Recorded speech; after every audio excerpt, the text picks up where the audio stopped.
This is my Palomino Colt, Ed's hole-in-one. I call him Hoolio. And he was just gelded a couple weeks ago, so he's all healed up now. And I'm gonna start, I was already starting to work with him, but I'm gonna start working with him more consistently. What I'm doing right now is I always just brush him out before I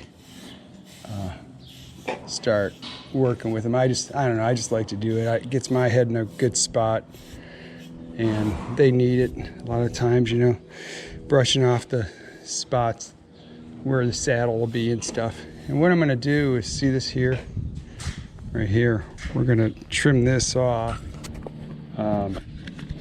This is where the saddle will sit here on his withers, so I'm going to trim this off so that none of this stuff is like giving him like a weird crease or something to cause any soreness.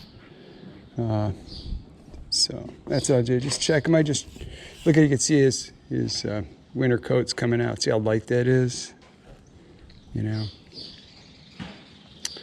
And this is what I say about Palominos, especially when they're young. They look a lot lighter than they'll be when they're adults, but they vary. You know, you'll get lighter ones and darker ones. He's kind of right in the middle. I like them all, to be honest. I'm not that particular on it, like on what I like or don't like. But and when you're looking at young horses, I like what my veterinarian said. She's been a horse vet for 30 plus years. And she was the one who told me this. She said the best time to judge what a horse is going to look like is 3 days, 3 months, or 3 years old. That's when you see. In between those times, they're not going to be a true representation of what they're going to look like. So you don't look at the horse the first day before it's all unfolded and everything and make a judgment. You do it at 3 days, and then again at 3 months, and then at 3 years. And in between there, their top lines can go up or down, you know, because they're growing at different rates and different stuff like that. They can look gawky, all that kind of stuff. And you see he's probably a little bit downhill right now, and that'll all change out. I've got his full sister, and she's a gorgeous horse. So anyhow, so that's what I do. So I'm just gonna do this, brush that off, and then I'll brush out his mane here. Put a little bit of cowboy magic on him. Just put a little bit, just a dab like that, and then rub it in your hands like this. Get in there, and that'll help it. The tangles get out. I do it up in the forelock too, up here. Yeah, he's a good boy. Just get it all in there real good like that, and I just brush it out. I'm gonna trim that off right here anyway, but I don't know, I just like to do this. This is just me. A lot of people don't. I just like to brush them out and before I start working with them. Just, I don't know, I just like it. Gets my head in a good spot and stuff. And I mean, I don't braid them or anything. I don't know how to do that stuff, but I just, like I said, I like doing this. Brush them out a little bit. Get this forelock here. Yeah, you're a good boy, Hoolio.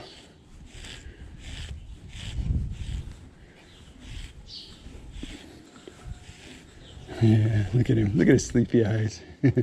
That's so cool. And he's been out with the other stud colts that were gelded, and you can see they got some, you know, he's got a bite mark here on him, and they play pretty rough, you know. But they're all settling out really nice, getting along good. But I mean, they just do that. You might have seen some of my other videos where I show them horse playing like that, and the colts will jump up and they'll bite each other down here, and then they come up and they jump on each other's backs, and they're always biting each other and just generally messing with each other, you know. And that's why some of the stuff you don't want to do with your male horses, because it simulates them fighting, you know. So like if you you know, grabbing them like down here by the legs and stuff like this in this area right here, that's an erogenous zone kind of thing. You really don't want to do that. Gets them excited.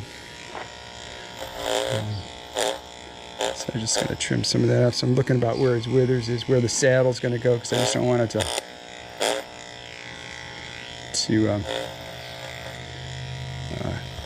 get any sort of pressure there, like that could make him sore.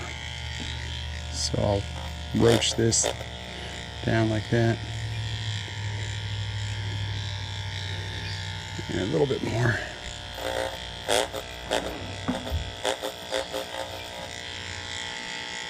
Yeah, that's about right. And then what they do, like when you're making a bridle horse, they do what they call cavy marks. And this would be a horse that's, what you're seeing here, it's roached like this. This is a horse that's in the snaffle, or it would be in the hackamore. And when you ride them like that, and then once you're riding them in the 2 rein, they'd have 2 tufts like this with a space between them.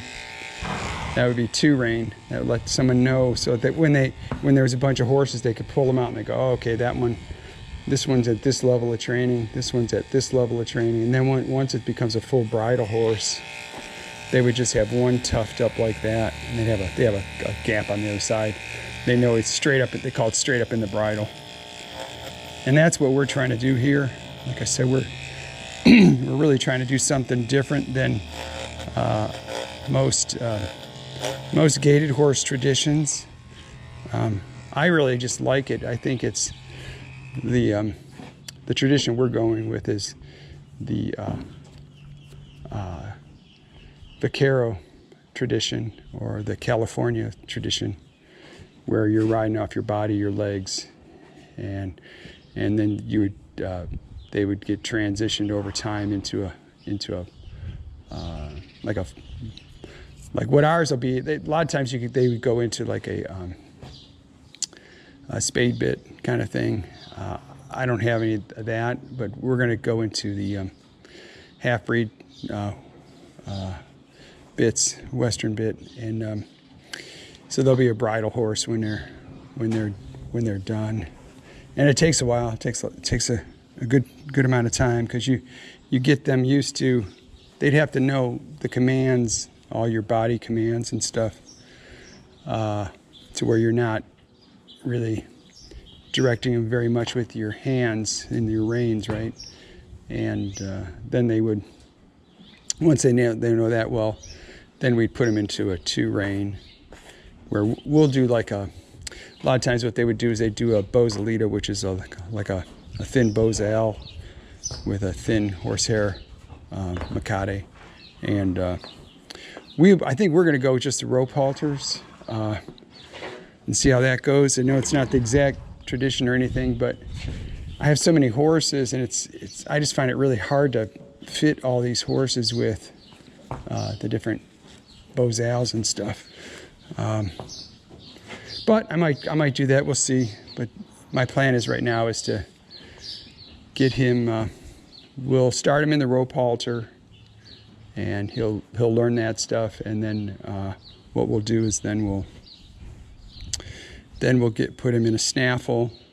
And what we'll do with that is we'll actually have the rope halter on with reins tied, and then him just carrying the snaffle for a while.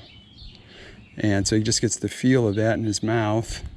And then there'll be a break in there probably where he'll just go and spend time out with other horses and just be a horse for a while again. And then once he gets that really well and he knows how to ride off our seat and body or legs or skeleton and stuff, then we'll go. Then what we'll do is somewhere in that time period I'll start hanging him in that it's a Santa Barbara cheek piece with a half-breed mouthpiece, or yeah, cheek piece with a mouthpiece, half-breed mouthpiece, and get him used to carrying his head with that just by standing around like this. And then we'll go to then I'll let him move around in the round pen with it and stuff like that, and get to where he figures out how to hold his head. And the point of that bit is to help him figure out where to balance his head and hold his head in such a manner that his back will round out and he'll get underneath himself, and it's a healthy way for him to carry a rider. Okay, and so it takes time. He has to learn it mentally, and then he has to learn it physically, and his body has to build up to it. So that's the point of that. And then you can be very, very subtle with your cues and very, very light. And it's a long process. So that's what I'm planning on doing with him. And so just keep watching his playlist. Again, this is Ed's Hole in One. I call him Hoolio.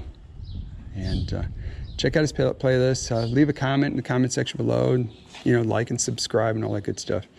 Thanks. Thanks for watching. Should people subscribe? They should. Hey, smash that like button and subscribe. Hit that notification bell. Thanks for watching.